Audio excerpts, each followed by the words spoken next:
Opisyal nang nagsimula ang Asian Junior and Girls Chess Championships 2024 na ginaganap sa Knights Templar Hotel sa Tagaytay City. Yan ang ulat ni Daryl Oclares.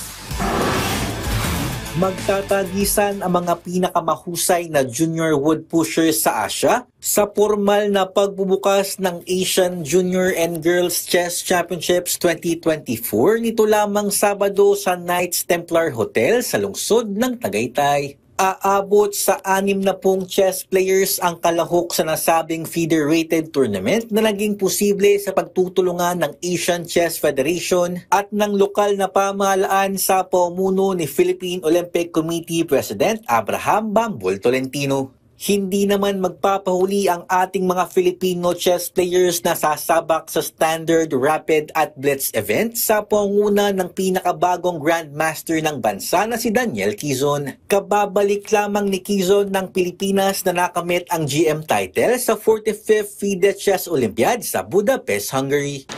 Unang-una po nagpapasalamat po sa Diyos kasi natupad na po yung pangarap ko na maging Grandmaster at sobrang saya ko po na natupad ko na to. Kung simula po ako, sabi ko gusto ko maging Grandmaster, gusto ko maging katulad nila Wesley So, like mga other GMs po natin sa Pinas. May mensahe rin si Quizon sa mga kabataan na nais ding tahakin ng pagiging isang professional chess player.